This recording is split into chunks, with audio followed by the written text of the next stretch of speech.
Okay, hello everyone. Welcome to Cozy Dark, I guess. We're doing this thing. Um, my goal today is to really start from scratch and play a couple hours. I'm going to go through some settlement generation. I'm going to go through some character generation. I'm going to come up with an adventure concept. And then if we have time, we'll get into some of the phases of play and do some of the cozy dark stuff. So on the monitor, what you're looking at is what I'm currently using for my character sheet. At some point, I want to make something very pretty, but the more I playtest this, the more the character sheet changes, and so right now it's really pretty rough. This whole thing started with kind of like an Ironsworn Starforged thing with 5 things, and then it moved to like an emotional thing with 8 different attributes, and now I've gone back to 5 attributes, but I'm using like a 2d20 thing. So I'm trying a lot of different ideas and seeing what sticks, I guess. um, I think, though, that the place I want to start, before I think about who my character is and what the setting is, I think maybe I want to start with the adventure concept because then we can flavor character and settlement into that. So, this is my system documentation, such as it is, although this is my old system documentation. Bear with me one moment here. This one goes away. This one comes into play. And one of the things I have in here is this whole list of random tables and oracles. Again, when I like these tables have kind of gone through a bunch of different like edits and things, and before I moved to a D20 system, I was kind of building like D100 tables and stuff. Since I switched to D20, all of my tables are D20 systems, and if I ever do anything real with this as far as like giving it out to other people, I would absolutely change everything to be a D20 as much as possible so that we're not playing with a bunch of different dice. But one of the things I have in here is story, themes, and adventures. The way this works, well, I'm just going to walk you through it. I don't even need to tell you how it works. We're just going to do it. So we take a d20. I should have a rolling thing on my screen. I wonder if I don't know how I would do that. So I'm just going to roll here. On my campaign story theme, I rolled a 17. That is Awakening. So this theme, this story is going to have to do something with the idea of awakening. I then come down to the awakening table and I roll another d20 here. I rolled a 6, which means an heirloom unlocks a strange ability. I'm going to put this here for now. Awakening. An heirloom unlocks a strange ability. And then we come down to the next part here, which is actions and locations. And this works.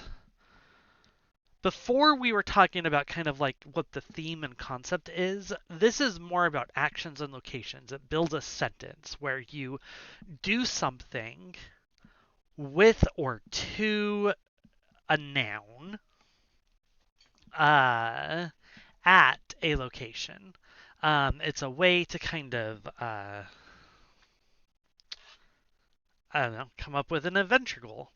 So our first action is another 6, destroy. I need to destroy I rolled a 17 for nouns. A lantern. Destroy lantern at... Let's see what we get here. I rolled a 14 at the Untamed Library. Untamed Library. So I have to think about kind of, is the lantern the heirloom? That feels likely to me. The last thing we do here is we roll some adventure modifiers. And these are words that I can use to replace words that I've already used, and I will keep them in mind when I'm rolling on oracles throughout this entire adventure. So I roll on these twice. I rolled a 97, which is cursed. Modifiers. Cursed, or my second one. I rolled a 4. Withered.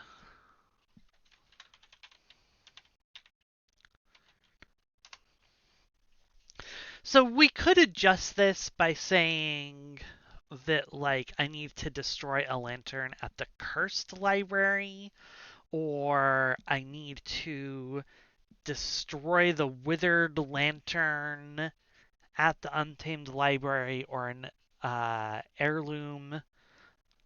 The cursed lantern unlocks a withering ability.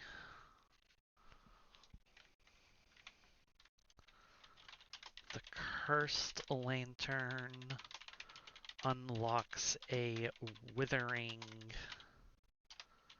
ability. I kind of like that.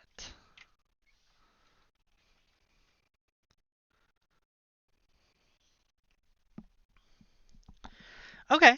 I think that gives us an adventure concept, at least. We've got a concept, we've got a goal. We'll have to figure out what the Untamed Library is. That will have to be a whole different thing. But I think with this in mind, we can come up with a settlement. Now, I've got these 5 different stats: Unity, Endurance, Ingenuity, Mystery, and Spirit. But before we do that, I want to come up with the size and the theme. And I've got a table for the size. I don't have a table for the theme yet. That's going to have to be something that I come up with. But it's a roll to see how big our city is. This is a d20. I should say how big our settlement is. I have rolled a 20. It is a capital. That means it's huge. A vast and powerful metropolis, often central to national or kingdom-wide governance and intrigues. This is literally as big as it could be. It's funny because the only way to get capital is by rolling a 20, which is the worst roll in this, because this is a roll under system, so it's either roll a 1 or roll a 20. I rolled a 20 here. That's the size. That goes here. Now I need to come up with a theme. A theme is kind of like a sentence that describes the city, the major tension of the city, I guess. This could be like Paris, the city of lights, or Baldur's Gate, the city of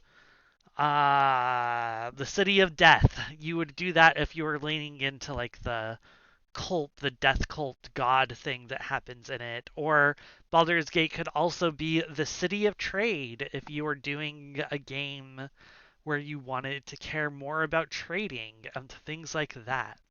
For this one, we've got this awakening idea. An heirloom unlocks a strange ability. So I think maybe this is the city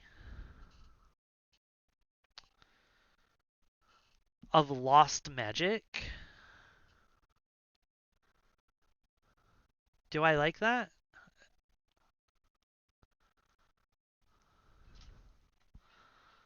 I'm gonna roll. I've got a table here if I can find it. Maybe I don't anymore. Hmm. Maybe I don't have this anymore. Personalities. Let's roll on personalities and see like if the personality of the city means anything. This is another roll 2 D100 here. This will probably change at some point. Again, this is one of my older tables that I made very early. I rolled a 77, which is a mischievous, and I rolled a 71, which is a mischievous and decisive city.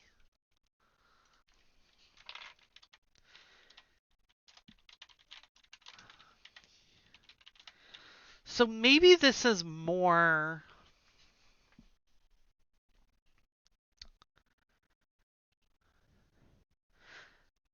uh magic about oaths, but like able to find yourself wrapped up in the promises of your ancestors. I think maybe it's the city of ancestors. I like that. The city of ancestors. That lets us have the heirloom, it lets us have an awakening, things like that. And I think the trouble is the weight of um, the weight of expectation. Yeah, the weight of expectation. A trouble is a short sentence or fragment or couple, like a phrase, a short phrase that kind of describes like what causes the most problems in the city here. And then the city needs to have a couple of values. I think one of the values is that we honor the past. Now, values should have both kind of a positive and a negative side to them. So we honor the past as positive because, it's obvious. It's like we honor what has come before, but also it's a problem because we are buried under the weight of tradition. We have a hard time coming up with new things, even when new things are what we are owed. Um, the other city trait, we honor the past. I think um I'm not sure here. A skill is the magic of our ancestors. And then I don't know, we might come back to this here. So now we've got this sprawling city. I'm thinking it's ruled over by an emperor or an empress. This family that's been in power for hundreds of years. Um, I'm almost getting kind of um, like Confucius vibes from this a little bit with that like Confucianism weight of honor and respect for those who have come before. Um, so, with that in mind, let's take a look at our attributes. We have 5 attributes: unity, endurance, ingenuity, mystery, and spirit.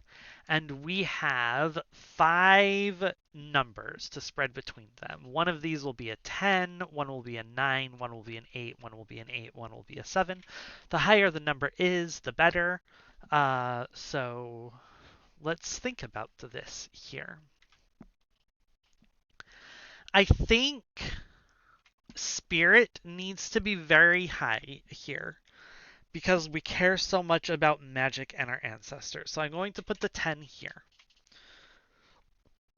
I think that unity and endurance are also both pretty high. Tradition keeps us unified. Endurance helps us stay on target with our traditions. So I'm going to I think I like the idea of a 9 in endurance because I think that this story is about enduring what has come before here. I think like I want to be in that space of like what has come before isn't necessarily good. So we have to endure what has come before. And then I have an 8 and a 7. I split that between ingenuity and mystery. I think ingenuity is kind of the opposite of tradition. So we're going to put 7 there and an 8 there. So 10, 9, 8, 8, 7. And then for each attribute, we have 2 approaches, which I did not actually type, but this is approaches. And when we are rolling for our city, the city can take a welcoming approach, a loyal approach, a stalwart approach, a fierce approach, an inventive or pragmatic approach, a guarded or occult approach, or a reverent or hopeful approach. Most of these will not have a value. Well, their value will be 1. They all have at least 1. But I have 5 points to spend here with an array of 5, 4, 3, 3, 2. And I do think I want to take a reverent as the 5. I'm almost feeling occult here.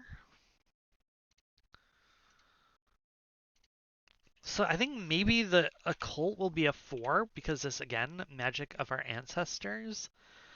Is this a welcoming city or a loyal? I think this is a loyal city, so I'm going to put a 3 there. I think it is guarded.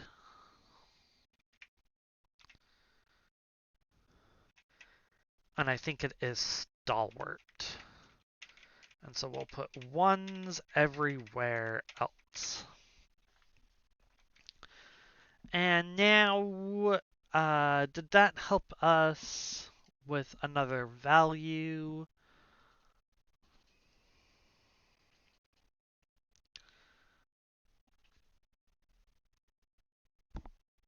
I'm not sure yet. We don't have to have all of these filled in before we start play. We can definitely start without it, but they are part of like what makes the city the city. I also need a name here, and I'm not sure that I have a name like at all.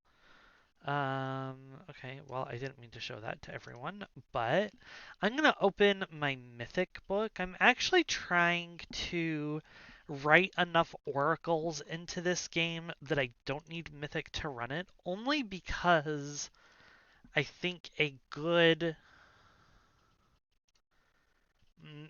solo game doesn't need Mythic to run it. I love Mythic so much, but I am trying to like fill in a lot of the GM emulation here in my own game. But I am going to pull up the Mythic name chart if I can find it. Fate chart, fate questions, meaning table. I think they're actions, descriptions, elements, personalities, descriptors, skills. One of these is names.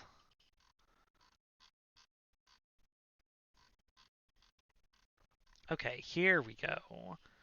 All right, let's roll a D100. We're gonna roll two D100.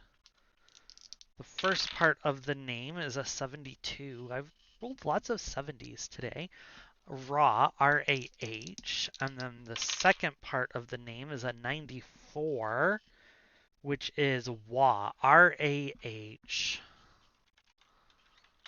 Rah, Wah. So, that could be warrior, or Ra is like the god of the sun.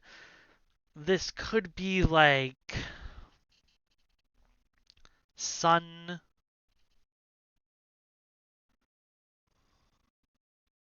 shining.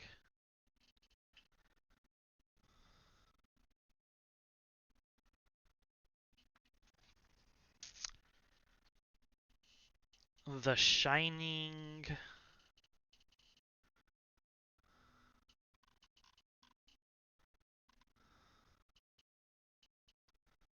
Uh,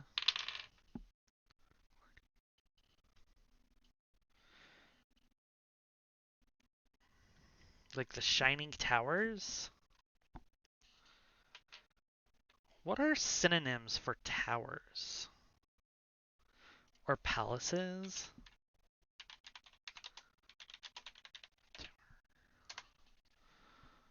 Steeple. I like steeple, pillars, obelisks. The soaring obelisks, the shining obelisks.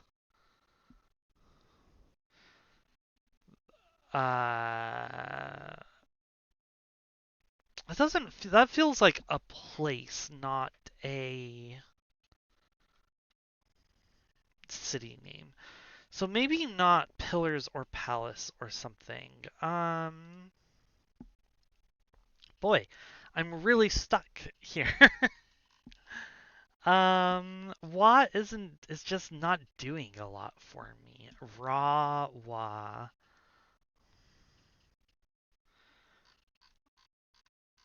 Um, gosh, I don't even know. Well, what if I try just rolling on this again? Like, this is, I don't usually have this many problems. I rolled a 74, which is saw, and a 90, which is va. Sava. Um, it could be Sahavan. That's not terrible. Sahavan. Haven. Shining Haven. Sun's Haven. Sun's Haven is not terrible. Yeah, let's go Sun's Haven. I think like that's gonna set us on like the western edge of a continent or island, and it's called Sun's Haven because the sun always sets behind the haven, right? Behind the city. And so it like nestles in, and I think there's maybe some like our ancestors are the sun sinks into the city, freeing our ancestors into the sunlight or something like that. And yeah, maybe that can value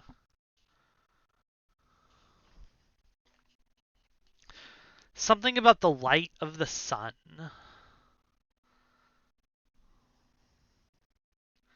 Sunlight reveals truth.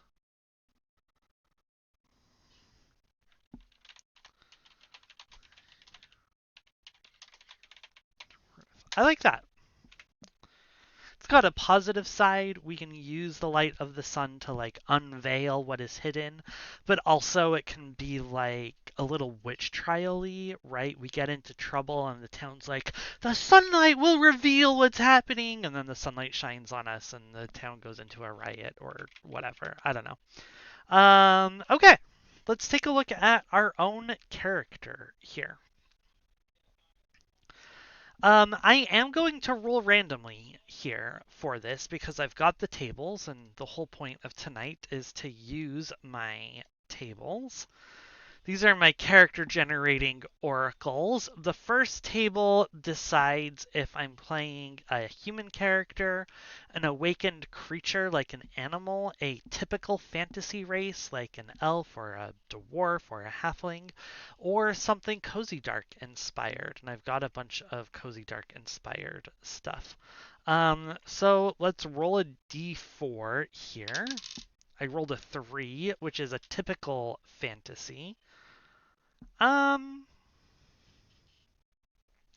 except that this is cozy dark. So I'm actually going to decide that my character is a cozy dark character.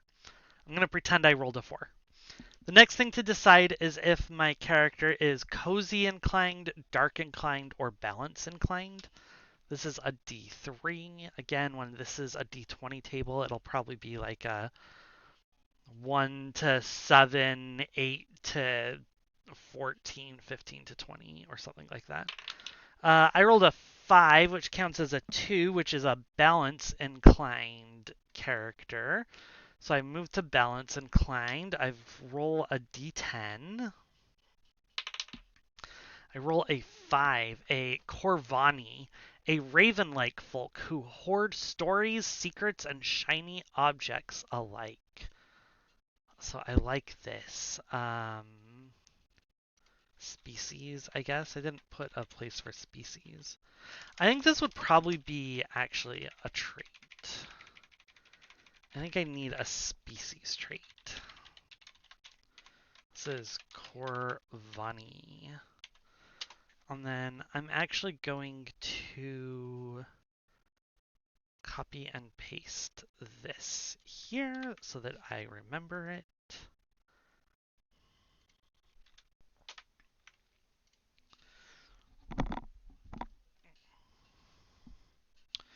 Okay. I kind of like that a lot. And then let's take a look at what my personality might be a little bit.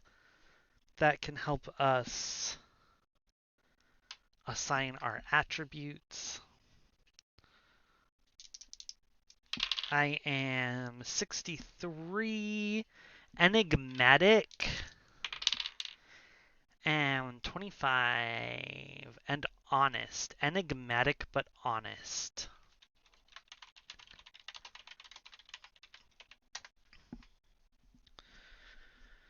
So, oh, you know what?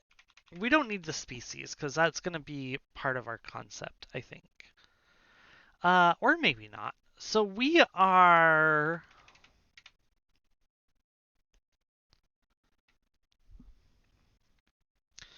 I think maybe we're a historian. We hoard stories, secrets, and shiny objects. I think like maybe even a royal historian could be our concept.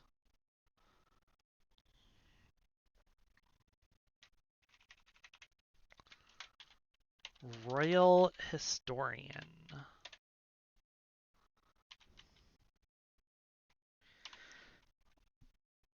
Historian. Sorry. Historian to the emperors. That's not how you spell emperors at all. My trouble. I think I've lied about my lineage, right? I think that like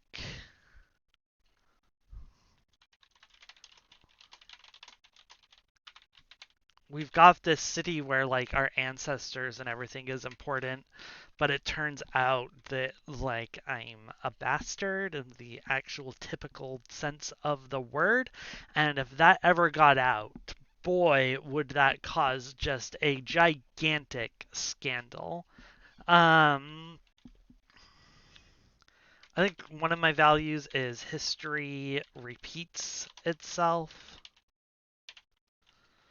I think another of my values is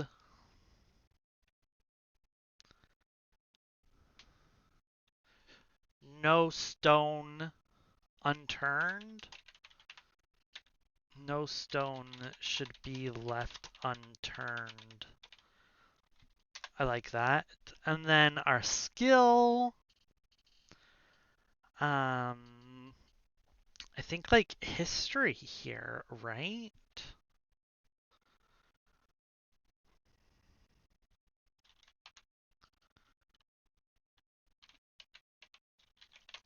History.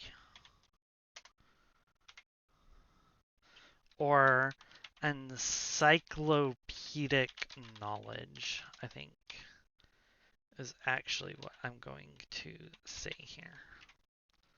I don't think that's how you spell knowledge either, but again, we are here for it.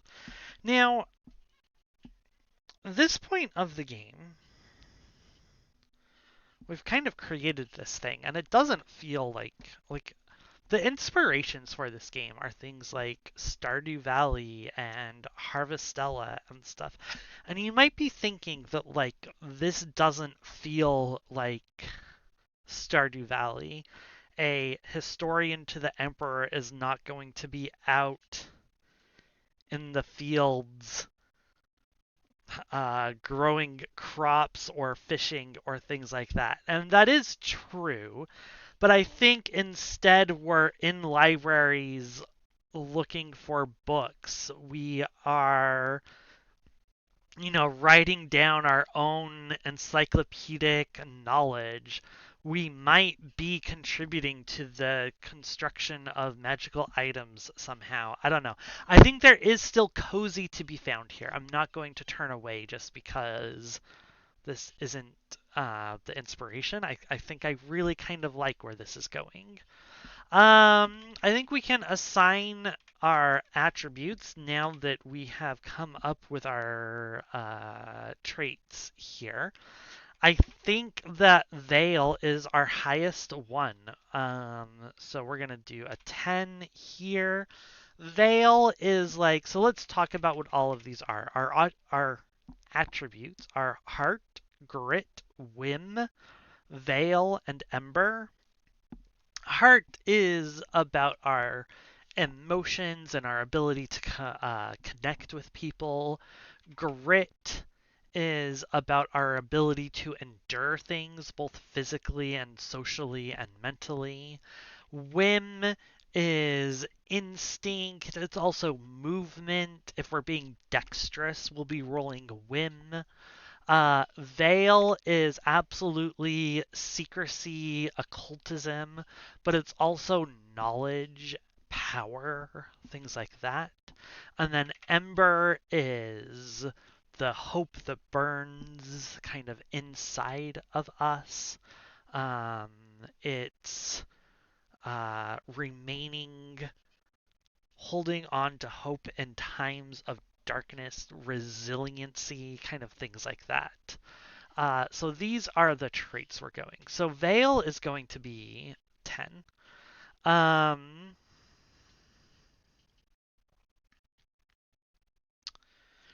the rest of these, I don't know. I like Whim maybe being pretty high because I'm a bird. And so maybe I can fly. I don't know. Can Corvani fly? I haven't really thought about that. I think they probably can, though. 10, 9, 8, 8, 7. I think I have a hard time connecting to people. I don't think that's natural for me. And then so that leaves an 8 in Grit and an 8 in Ember, and I like that. And then we've got our approaches. When I am doing something, I can take an empathic approach, an inspirational approach, an enduring approach, a resolute approach, an instinctual approach, a lucky approach, a deceptive approach, a knowledgeable approach, a hopeful approach, and a purposeful approach. The approaches are the things on both of these places where I'm not the most happy with these lists yet. And I've changed them like a million times, so this is our current iteration. I'm especially not loving enduring and resolute together. It feels like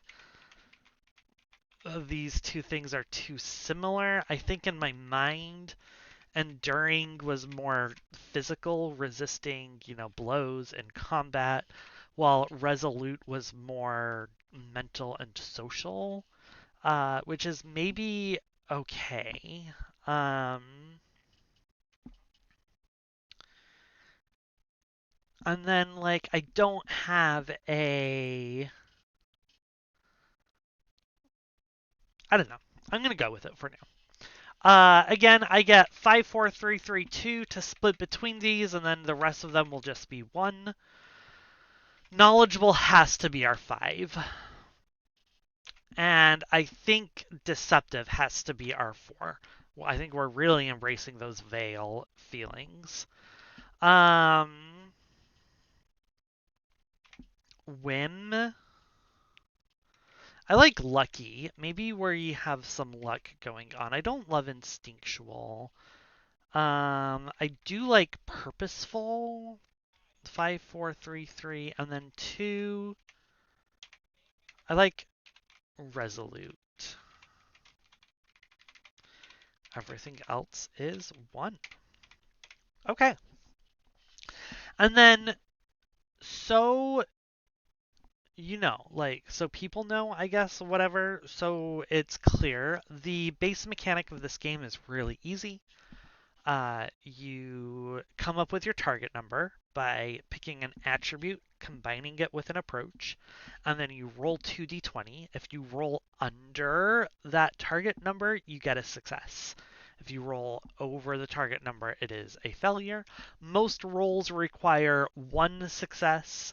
There are situations where the difficulty can push up to needing 2 successes. And there are situations where they might even require 3 successes, at which point that means you're spending some cozy points or some dark points in order to add extra dice to your pool and things like that. I need a name for myself. What is a name for a Corvani historian to the emperors? I do feel like this should be something kind of grand. Let's roll on the names list for now. I got a 34, which is Gah, G-A-H. I've got an 87, which is Tor, Gah Tor. I'm going to keep rolling because I think I want this to almost have like 3 names. So Grahor, a 66 is an Orn. A 48 is Lee. Gator, Ornley. A 100 is just a Z. And a 28 is Est. Zest. Gator, Ornley, Zaest.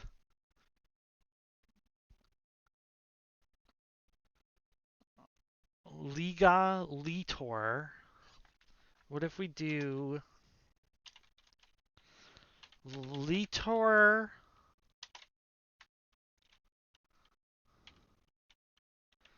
Orns, Tourist. Litor, Orns, Tourist with a parenthesis. I really like that a lot. Litor, Orns, Tourist. Litor, Orns, Tourist. I like that quite a lot. All right, we've got a character. We've got a settlement. We've got an adventure concept. An heirloom unlocks a strange ability. I think I'm going to change the here. I need to destroy a lantern at the Untamed Library. I'm going to change Untamed to Cursed. I need to destroy a lantern at the cursed library. We're using that cursed modifier here. Withered puts me in the mind of an old man, so I think like immediately, I think this is old emperor versus new emperor. And we've got this thing with the sun. I don't know if anybody has watched Foundation, but in Foundation, all of the emperors are like clones of each other, and there's always three alive at the same time. Day is always the emperor in control. Dusk is always an old man. He's the emperor who has retired. And Dawn is the child that will one day grow up to become the emperor. And I think I'm going to keep that. I think we're going to do Dawn, Day, Dusk. And I think that, like, this adventure is the tension between Dusk and Dawn. I think Dawn is like an 18, like not even that, like a 14-year-old kid. Let's roll to see what species these are. I'm again going to go with Cozy Dark species here. I don't know if they're cozy, balance, or dark inclined. I don't think they should be dark inclined, so either cozy or balance inclined. I got balance inclined, and that does feel okay to me. Let's roll a d10 here. I rolled a 3. Runeborn, humanoids who absorbed a forgotten language of magic.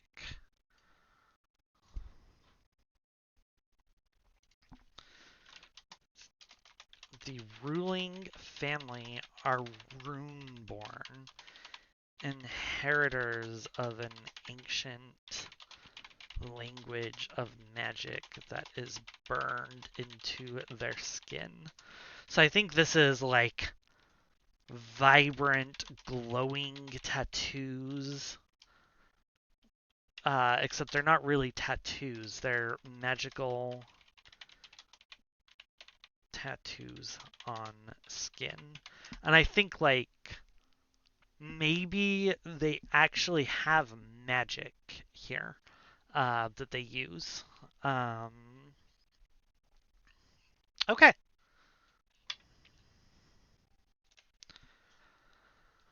I need an initial scene to start with here.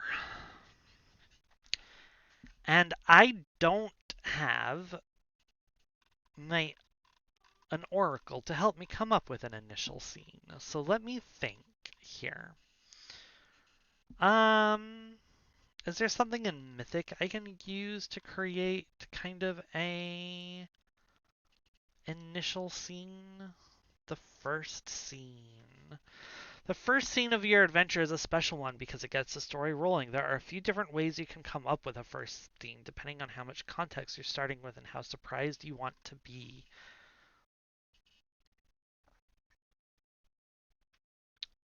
What if... Okay. This is all about this lantern. This cursed lantern.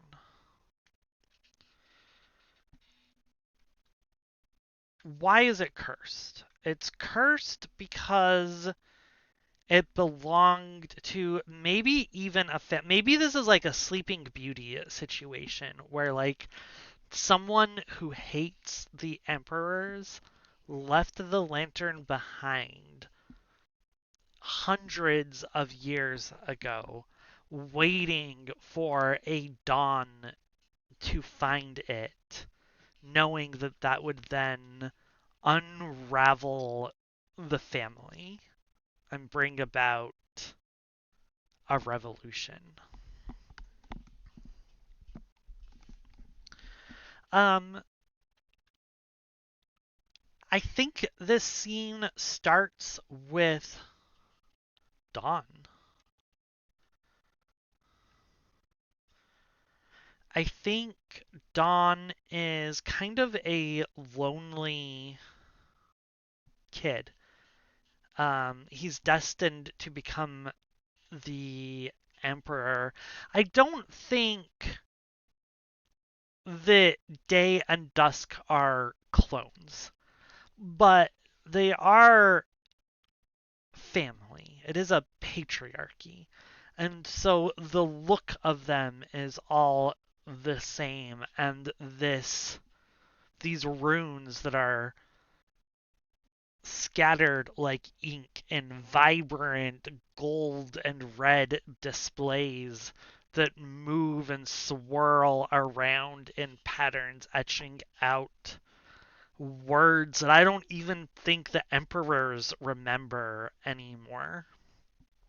Forgotten words before they spiral away to form new ones on other parts of the body and things. We've got this power running through Dawn, and he doesn't really understand it himself. And I think that he doesn't really want to understand it. He's struggling against the weight of this inheritance. He's young, he's 13, he's just trying to figure out who he is, and his family has all of these ideas about who he should be, but he doesn't know if that's who he wants to become.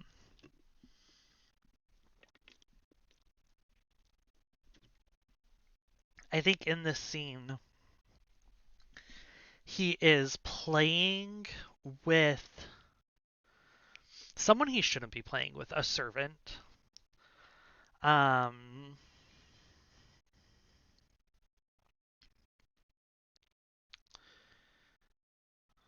and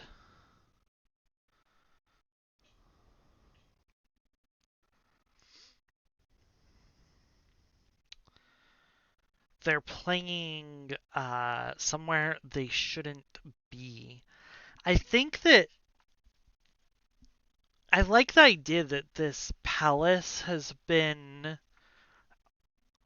really a thing for maybe even a couple thousand years.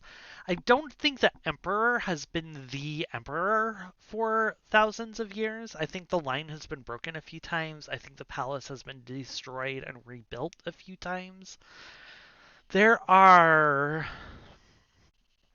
ruins and forgotten rooms, entire areas of the palace that have been kind of sealed off and forgotten about. They're not dusty because even in these forgotten places, the servants keep everything clean.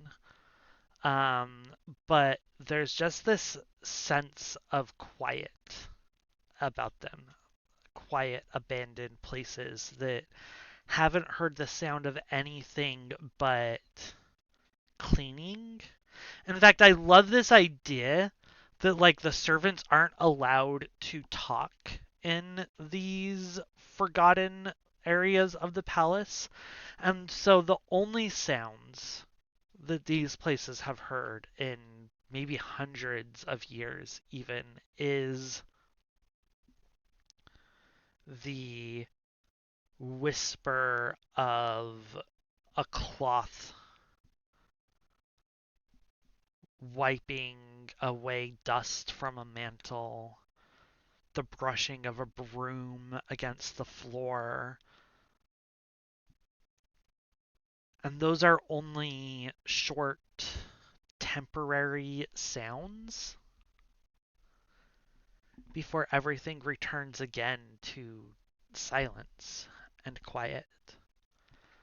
And then this silence is broken. I think we're in a ballroom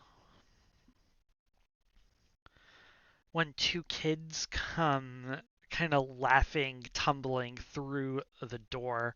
One is this rune-born child with the magic words scrawled over his skin. The other one, let's roll a random species here, actually, just because I'm curious. He is another balance inclined. He is. Oops. I rolled a 6. He is vine-bound, mortals who traded part of their soul for the favor of an ancient garden. So I think this is like the child of a royal gardener. I think he's got like green skin, maybe even leaves growing off his skin. And they just come in laughing and joking and playing tag, kind of tumbling into this big forgotten room. And it's just this empty ballroom. It's huge. It's a size of a church in here. The size of a large chapel could fit inside this entire ballroom all on its own. But it's empty except for it shouldn't be there because servants come in and clean this room up every single day. But sitting in the center of this room is a hooded lantern. It's not lit. It's dusty in a way that it shouldn't be, again, because like the cleaners are in here all the time. There is not dust in here. Dust is not permitted within the palace of Sun's Haven. And yet here the lantern is, and it is dusty. And Dawn and this kid stare at it. This kid I'm naming Twig. Dawn and Twig stare at this lantern. And Twig is like, I think we should leave it alone. Dawn, it doesn't belong here. Something about it, it's wrong. And Dawn kind of laughs and says, if it wasn't supposed to be here, it wouldn't be here, Twig. You worry too much. And he steps forward and he grabs the lantern. And I think we see as Dawn grabs the handle of the lantern, the interior of the lantern swirls with shadows for just a brief moment. And the scene ends, and we're going to get into phases. Cozy Dark, as a game, has phases, cycles of play. The cycle of play includes a bunch of phases. The game proceeds from one step of the cycle to the next, almost always in order. So we start with a community phase, which is where we interact with the community. Then we have a relationship phase. Then we have a life simulation phase, which is maybe the cozy phase. I don't know. I haven't renamed it, but like the life simulation phase. Then we have the adventure phase where we go do a quest or something like that. Then we have an entanglement phase, and then it cycles back to the community phase. Very inspired by Blades in the Dark here for this. So the scene shifts. We're going to leave Dawn holding the lantern with Twig for a second. And we're in the community phase here. That's where the game starts. We are not playing as Dawn. We're playing as Litor Orns Torrest. And we are a historian to the Emperor. In the community phase, We can do things like buy things from stores, work on a community project, find ways to help, attend a festival, mediate a dispute, gather information, or defend the community. I think I'm going to hit this work on a community project. And I think this is a pretty simple idea here. We are a historian. I think we have been commissioned by Dusk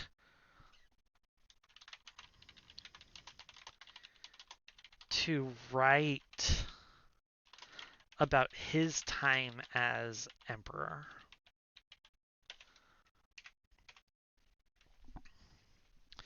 That's the project we're working on. I think this is going to be like a 12. It's going to require 12 checks to finish. That gives us plenty of time to be like working on this thing. When we decide what we're doing, we have to make a check to see how it's going. And we're not writing. I think we're interviewing Dusk right now. And I think this is kind of stressful because Dusk has all of these ideas about what we should be writing, and I don't know if that's what I am going to write because I'm here to uncover the truth. I'm here to find out what actually happened, and Dusk is here to give me the propaganda of what happened, right? There's this tension between that here. Um, and so I think that the role I'm going to go with, I think it is heart, actually. Heart and purpose. Because I have my purpose here is to uncover the truth. I am approaching this purposefully and I'm trying to connect. So heart and purpose, that gives me a 7 plus 3, which is a 10. So I'm going to roll 2d20, and if I roll under one of the die, under a 10, I succeed here. I got a 4 and a 13. That is one success, which is all I need. So my progress is going to go up by 1. And yeah, we have this scene. I want to try out my conversation generator here. This is a way to maybe have a conversation with someone who... Oh, I'm missing... I thought I filled this whole table out. I'm missing parts of it. It's a way to simulate having a conversation in kind of a Dragon Age style. This is inspired kind of by Let's Talk, which is written by a German author whose name I am forgetting. I've changed it a little bit so that I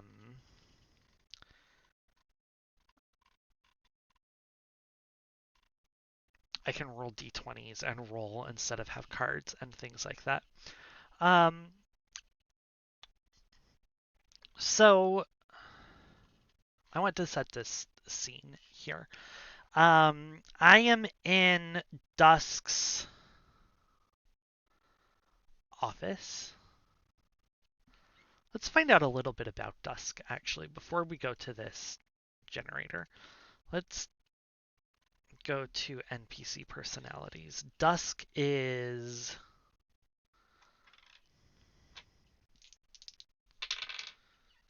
...42. Is awkward... ...36. And empathic...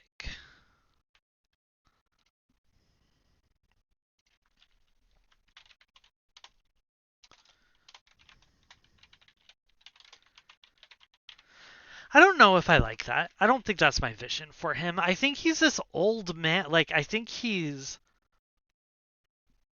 Let's ask the Oracle. Is Dusk happy about his time as the Emperor?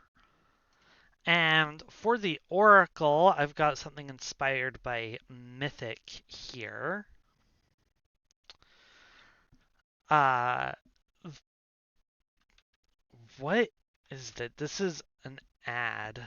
No, please stop. Okay, we're going back to Moonlight Sonata. Sorry about that. Um,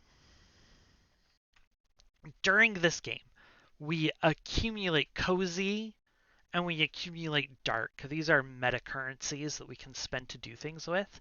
And depending on how much dark and how much cozy we have, the oracle shifts. It's kind of like coming up with a chaos number in Mythic, except it's our balance number. Right now it is 0. Um, and I think that it's unlikely that Dusk enjoyed his time as Emperor. So we are rolling, if I get a 9 or lower, he was happy with his time. I got an 18. Uh, he was very unhappy with his time as Emperor. Why was he unhappy with it? Was there a war? I'm going to say 50-50. Yes, there was a war. Was there a massacre? I kind of feel like I like this, so I'm going to go very likely. 15-7. Okay. So yeah, there was a war and there was a massacre. And Dusk, I think that's what we're talking about right now, right? Dusk always wants to talk about something different. And I keep bringing it back to the massacre. So now let's go to our conversation generator. I want to be clear also, as I'm moving on to this conversation generator, that I'm not necessarily expecting everyone to use all of these things. I don't know that I would use a conversation generator in my own game. But I thought it was interesting. The way this works, I roll. So the first step is to identify a subject. We are talking about the massacre. What happened in the massacre? Once you have, it's time to consider your relationship with the NPC. I think our relationship with the NPC is neutral right now, and I've got my table filled out for neutral. I am missing my table for friendly, but I've got my table for neutral right now, so we can use that. And I think neutral feels good. You may move up and down if this is an NPC you've interacted with before. If this is the first time, decide on what your relationship with them is now. We just did that. The next step is to decide the tone of your initial approach. Roll on the character tone table 3 times, then pick the results. So I'm going to get a third D20. The tone I am taking in this conversation is either angry, hesitant, or friendly. I think I'm going with friendly. Dusk, I've really enjoyed our process so far, and we've talked about a lot of important things. I think that you have given me a lot to write about. Of course, we still have a lot more to talk about, but this is the point in the timeline that we start talking about the Qaphotic Massacre.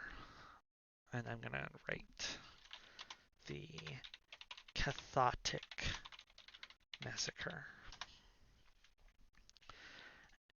And let's find out how he is feeling.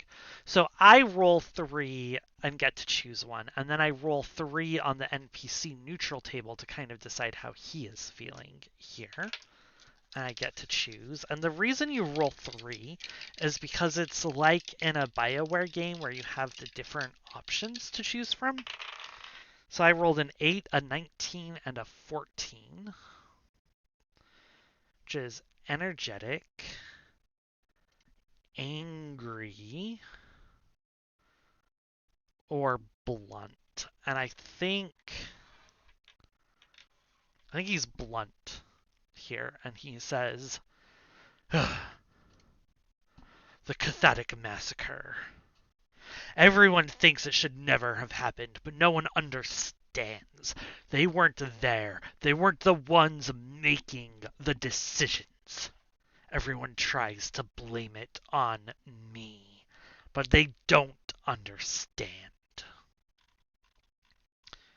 And I'm going to roll 3 for my reply, 1, 16, or 3. I can be friendly or detached or calm. I think I'm going to be calm, and I say, I know. I hear what you're saying, and I believe you. Things are always more complicated than people make them seem. I'm not here to find out about what other people are saying. I'm here to find out the truth. So, I guess my question is, when you ordered the guards into Ketha, Ketha is a place. When you ordered the guards into Ketha, what was your intent? And his reaction. I rolled a 3, a 7, and a 9. Calm, playful, hopeful. I like hopeful. He looks at me and he says, you really want to know the truth. You're not just leading me on. And I keep that calm exterior and I nod and I say, I believe that the truth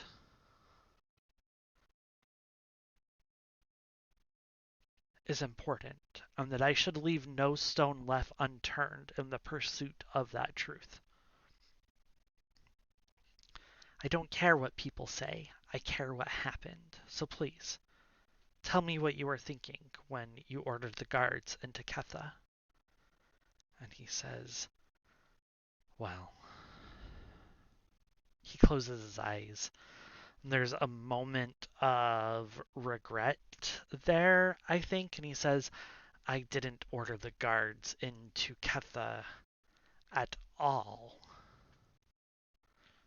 The general went there on his own. I've never told that to anyone before. As Dawn, no, as Day, it was my place to be the responsibility of the Empire. I couldn't tell the truth, but time has passed. That general is dead. And honestly, I'm tired for covering for him.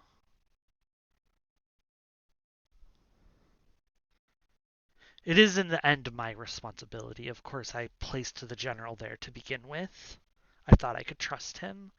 I thought he would be less zealous in the pursuit of the law. But I was wrong, and the people of Ketha paid dearly for that. And I nod, and I pick my next tone. 8, 2, or 8, energetic or respectful. I'm going respectful. And I say, that must have been hard. If I write this in the history, then people will know.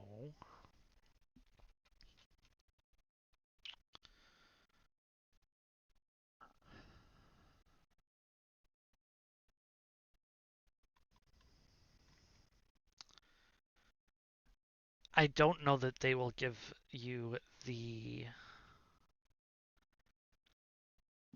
I don't know if they will give you absolution when the truth comes out. And his reaction: 1 friendly, 4 humorous, 7 playful. I think he's friendly. I'm going to roll on the friendly table for the rest of the conversation. This is our last exchange. You only have 3 exchanges. And he says, your family have been our historians for, I don't know, the Torrest family has been with us for as long as I can remember. When I decided to write, to tell my story, as is the responsibility of Dusk, I did not know if I would like working with you. Of course, I can tell you the general's name. His name was... Oh, I don't know what his name was. His name... What kind of species was he? Renantor, Tables and Oracles.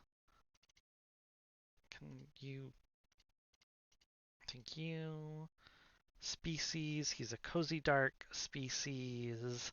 I think he's a balanced species. Roll a d10.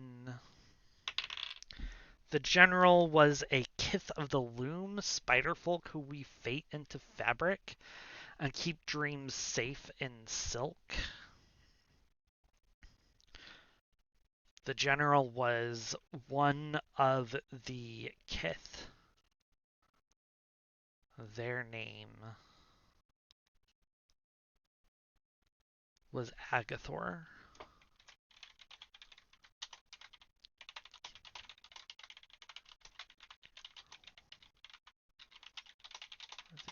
The Cathetic Massacre.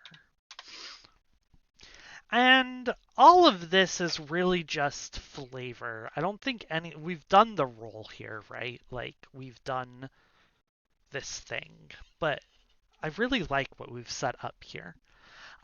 This is the end of the community phase. We did the thing. We're moving on.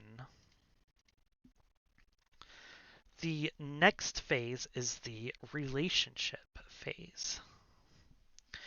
This is the phase that deals with interacting with specific NPCs. This phase is about building trust and relationships and using that trust to call in favors for supplies. During this phase, you may make an introduction, develop a relationship, trade favor, have a cozy moment.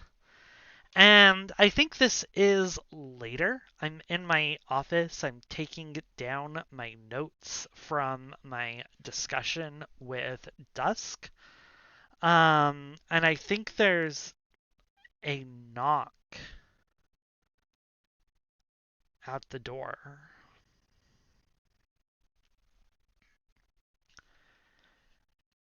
And I look up and I'm like, enter. And I think Don is the one who like kind of hesitantly pokes his head in, and he's holding something that he has hidden underneath a white, like a big white handkerchief thing. Um, and he says, Litor, can I ask you a question? And I don't know that I've ever actually talked to Don before.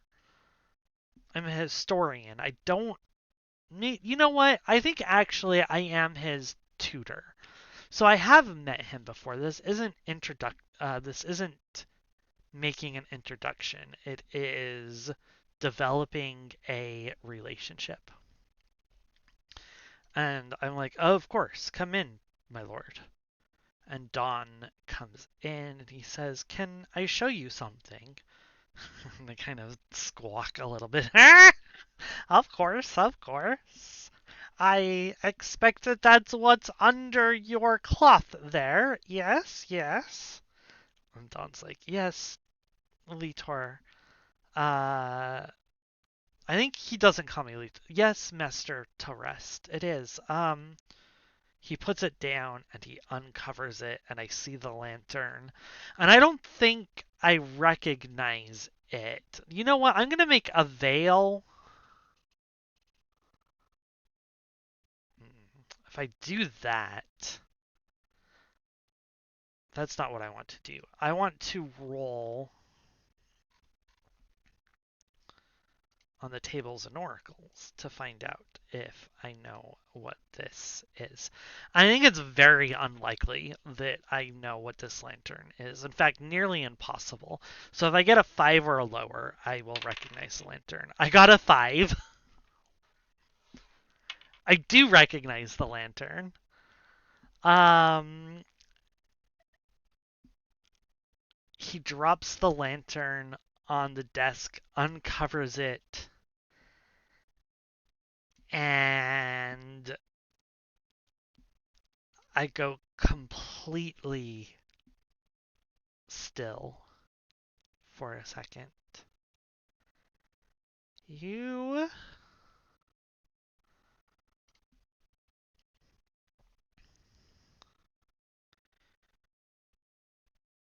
you found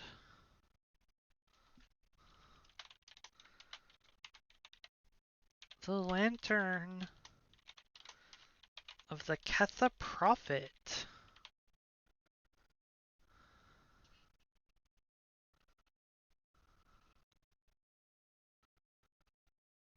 I like this. I like the idea that Ketha is maybe this city that has a long history of rebellion. This lantern was not from the time of the Cathetic massacre. It was a long time before. But we've got this place that we've already developed. I'm going to connect the lantern to it. So I stare at it and I realize what it is. It's got the royal symbol. I think it's a holy symbol of the Cathetic prophet. I think it's a moon in opposition to the sun of the Sun's Haven. You don't know what that is, my prince. I know. That's why I'm asking you. No.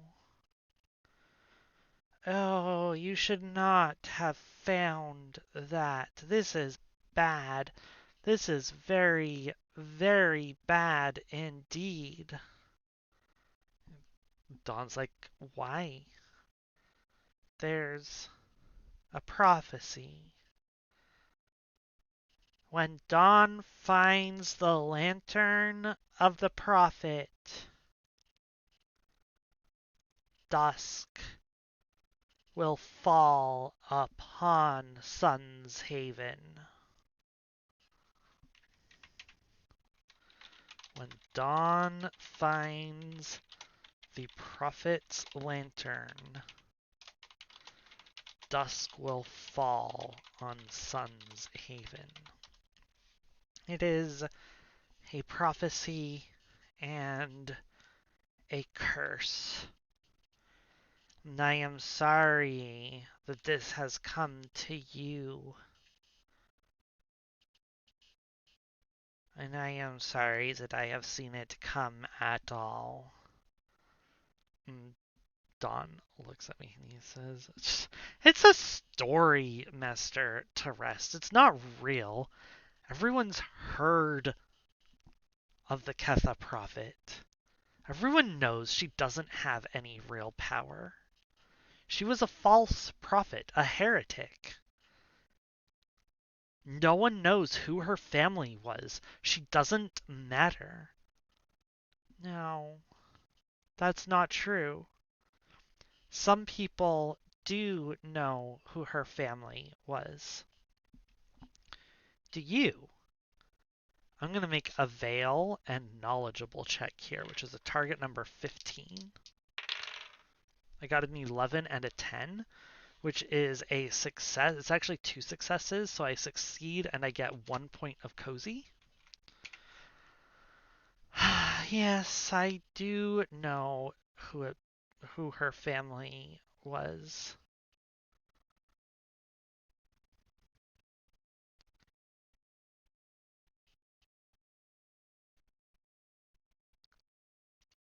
People don't know the history, the true history of the Empire. No one learns about the Empire that was. What do you mean, the Empire that was? We've been the emperors forever. No. The sun sets and darkness falls. And when darkness rules over the land, the Empire changes. Dawn and day and dusk give way to dusk, dark, no, to twilight, midnight, and break.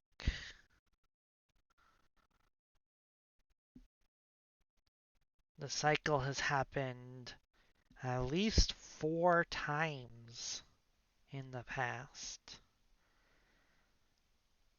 There is no reason that new rulers should become dawn, day, and dusk again, or vice versa, because that tradition is always forgotten, only it isn't really forgotten. The 3 that rule as one, it's an idea that has been with our people for, I don't know, maybe since the beginning. Even the oldest histories I have read include mention of the Emperor cycle.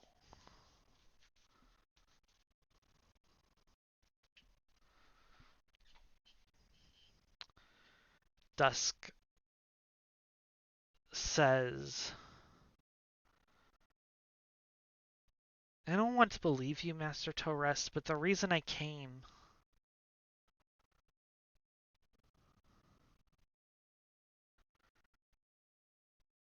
it's because of this and that writing on his skin. He has,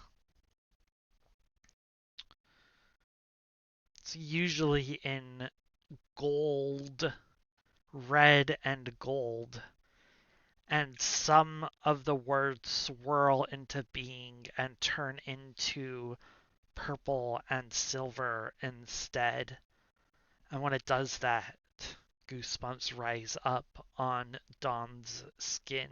And he says, it makes me feel cold when that happens. And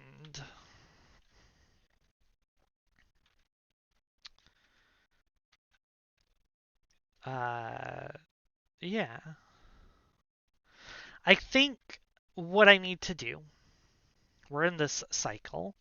I think I need to actually roll to see if I succeed at making a connection with the prince, with Don. I think, neutral with him here. And there are always uh, progress boxes, progress tracks, I guess. Progress clocks, maybe. Associated with relationships. They're always 10 boxes, 10 segments long. This is at 0 out of 10 right now, but if I succeed on this roll, it will go up to 1 out of 10. I don't think this is hard. I think this conversation has been about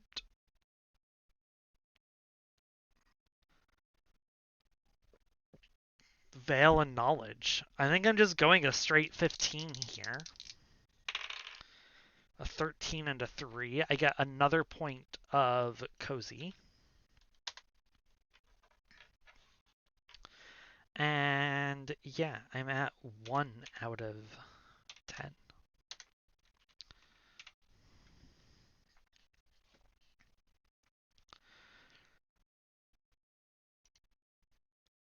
I tell Dawn not to tell anyone about the lantern. History always repeats itself. There's nothing we can do to stop it from repeating itself. The most we can do is try to prevent as much pain as possible. We need to destroy the lantern for sure, but the prophecy doesn't say that the lantern will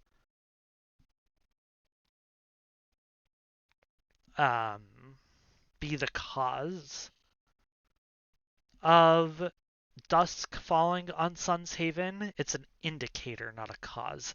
History must repeat itself. It's just Litor's unluckiness that it should repeat itself during their lifetime, during his lifetime. The next phase is the cozy phase. In fact, I am just going to rename this the cozy phase. This is the phase that deals with things like farming, gathering, fishing, mining, crafting, more. I am going with gathering here, but this is studying. So I'm not going out into the wilderness to look for materials. I am going to the library to find a way to destroy the lantern. I'm in the library. I'm looking for knowledge about how to destroy the lantern. I'm not in the cursed library. Or, yeah, I'm not in the cursed library. But I am in the library. The normal library. It might even be like, the back of the stacks kind of area here. I'm looking for something specific. So this has 2 steps. The first is a perception check to find if I can find what I am looking for. The next is an actual gather check to see if I can gather the material successfully. So I think the first check is more purposeful, looking for something specific. I do think I'm going to roll Veil. I'm going to roll Veil plus Purposeful, which is a target number 13. I've got 2 Cozy in my pool. I can only have a maximum of 3 Cozy. But so we're going to use... I rolled a 20 and a 14. Not only do I fail here, but I generate 1 dark. When I generate a dark, I can either bank it for future use, or I can spend it right away by introducing a complication. And I do want to do a complication. I need my random table. I've got a complications table here. I'm not sure this complications table is going to be exactly what I'm looking for because this game's gone a little bit outside the ideas I had when I was creating this game, but that's the whole point of playtesting. The complication 8. An unexpected rival. Someone begins opposing the player's goals. This actually fits really well.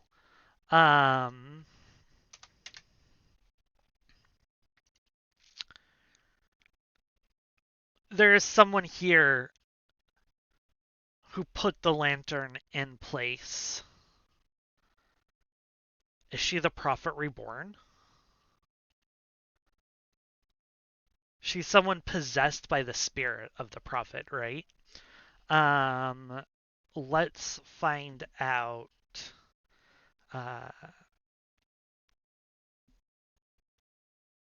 Yeah. Bots are commenting on my thing. Whatever. I don't care. Let's find out what species this oracle is. This has to be a dark inclined species. Given the nature of the game, I rolled a 3 in Ashrot, creatures of soot and ash that were created when something was burned long ago and exposed to extreme emotion.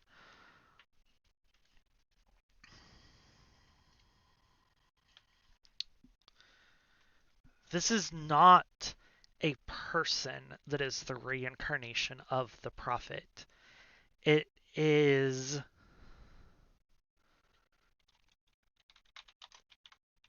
the prophet reborn. Ashrot memory. What was the prophet's name? I think we need to know what the prophet's name was. The prophet is also a runeborn because the prophet is uh from this other line of runeborn that are based on like night and darkness. Um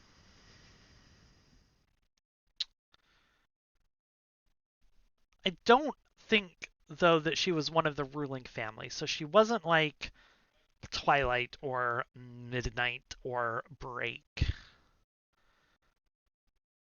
So I need to give her just a name. I'm going to use Mythic for this, I guess. Mythic, meaning tables, elements, character, appearance, descriptions, personality.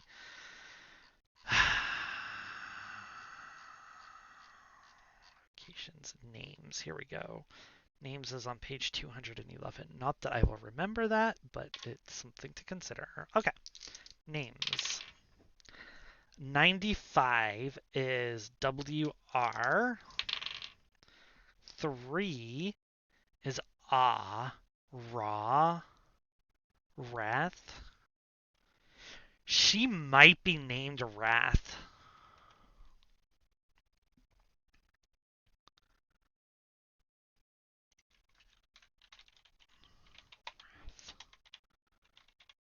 Prophet Reborn. Dusk. Just kind of putting my characters here. I'm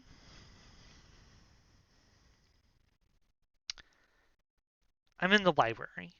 I find the book I'm looking for, the book that is going to tell me how to destroy the lantern. I take it over to one of the tables. I think I've got a stack of books, right? But one of them for sure will tell me who is in here. And as I'm going through the books, we see someone standing in the shadow of a bookshelf looking at me. And just like dusk, day, and dawn, she's got writing on her skin, but this is purple and silver writing. And she, her skin is gray, almost fudged. She's almost translucent, although not quite, but like it's like she's made out of particles because she's literally formed out of ash, and the only colorful thing about her is this writing that spills across her skin. She whispers words that first swirl up onto her tongue as she chants the words in silver and purple. They roil out of her, the ancient language of magic shaping reality to Wrath's will. And the book that I'm looking at disintegrates in my hand, with the smell of fire. It burns away, and then the ash swirls towards Wrath, and she breathes the ash in. Do I see her? I think this is an Ember plus Lucky check. So 8, 9, 10, 11. My target number is 11 here. I got a 5 and a 2. So I get 1 cozy. And I do.